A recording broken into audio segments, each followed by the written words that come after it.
Sir ఇంతకీ మీ motivational speeches ఎందుకు వినాలి? ఎందుకు వినాలంటే నేను చిన్నగా ఉన్నప్పుడు నాకు ఎవరు చెప్పలే కాబట్టి. నేను యూత్లో ఉన్నప్పుడు ఎవరైనా చెప్పుంటే నేను ఇంకా ఐఏఎస్ అవుతుంటాను, ఐపీఎస్ అవుతుంటాను, ఇంకేమవుతుంటాను తెలియదు. నాకు ఎవరు చెప్పలే. సెల్ఫ్ మోటివేషన్ ఉండే, ఏదైనా సాధించాలి, ఏమైనా చేయాలని నాకుండే.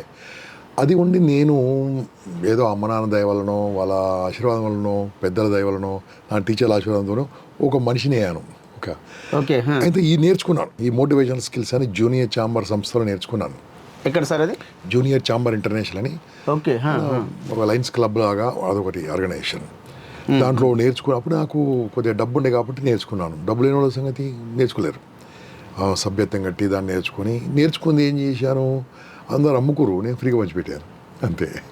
ఓకే. అంటే చిన్నప్పటి నుంచి మీకు ఇలాంటిది ఒక మనం కావాలని చిన్నప్పటి నుంచి నాకు మా అమ్మ నాన్న చెప్పిన బుద్ధులు కావచ్చు, నాకు అటువంటి దాంతో కావచ్చు, మనం బాగుండాలి, పక్కోళ్ళు బాగుండాలి నేర్పించాను నాకు చిన్నప్పటి నుంచి. మా ఊరు ఎట్లుంటాం బాయ్ అట్లా అంతా, దాంతో అట్లా సహాయం చేయాలి, ఎవరికి ఉండాలి, మనం బాగుండాలి, ఎవరికి అన్యాయం చేయొద్దు, మనం అన్యాయం కావద్దు, రెండు. అది చిన్నప్పటి నుంచి ఉండే. దాని తర్వాత కాలేజీలో ఉన్నప్పుడు కూడా నేను యూనియన్ లీడర్గా ఉన్నాను. అప్పుడు అంతే కాలేజీ ఉండే కదా. ఏ కాలేజ్? సర్దార్ పటేల్ కాలేజ్. మనకు ఉంది కాబట్టి ఆ రకంగా మనం తయారు చేసుకుంటూ వెళ్ళిపోయి నేను 96 వరకు కూడా ఇలాగే నేర్చుకున్నాను. 96లో అప్పుడు రమణాచారి గారు ఐఏఎస్ ఉన్నాయి కదా, అప్పుడు ఉండే చొక్కా వెంకటరమణ గారు అని మంచి ఫ్రెండ్, నాకు మంచి స్నేహితుడు, మెజిషియన్, చాలా టాప్ మెజిషియన్. వారు నేను కలిసి సిటీ సెంటర్ లైబ్రరీ దగ్గర మేము బాగా కలిసేవాళ్ళం, పుస్తకాలు చదువుతూ పరిచయం చేసుకుంటూ. అక్కడందరూ నిరుద్యోగులు అందరూ కూర్చునే వాళ్ళు. అప్పటికి నాకు ఏదో జాబ్ వచ్చి నేను బాగానే ఉన్నాను, ఎల్ఐసిలో చేస్తున్నాను. అప్పుడు అన్నాడు, సార్ మీరు ఎన్ని నేర్చుకోరు, వాళ్ళకి ఎందుకు చెప్పొద్దు అంటే, సరే సార్ అంటే అప్పుడు సెంట్ ఆడమ్ స్కూల్ అని చిక్కడపల్లిలో ఒక చిన్న హాల్ ఇచ్చారు మాకు. ఇది వాడుకోండి సార్ అని ఇచ్చారు. వాడుకొని సార్ ఇస్తే అప్పుడంతా న్యూస్ పేపర్ వాళ్ళందరూ అక్కడ పరిచయం వచ్చేవాళ్ళు.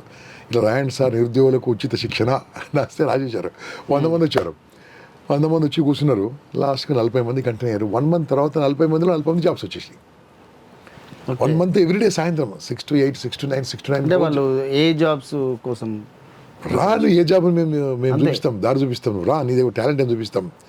ఏంది ఎలా మాట్లాడాలి తెలిస్తే వాళ్ళకి జాబ్ వస్తుంది. ఎలా మాట్లాడాలో తెలియాలి కదా, ధైర్యం తెలియాలి, గోల్స్ ఉండాలి, సమయపాలన చేయాలి, మన డ్రెస్సింగ్ ప్రాపర్గా ఉండాలి, ఇది తెలియదు కాబట్టి మేము అన్నీ కూడా అప్పుడు 1 మంత్ నేర్పిస్తాం. 1 మంత్ అందరికి జాబ్స్ వచ్చినాయి. అప్పుడు ఆంప్రో బిస్కెట్ ఉండే, మోడర్న్ బ్రెడ్ అని ఉంటుండే, దాంట్లో కొంతమంది ఇట్లా కొంతమంది పట్టుకుపోయారు. అప్పుడు అనిపించింది ఇదేదో బాగుంది కదా అని చెప్పేసి అన్నీ కంటిన్యూ చేసాము.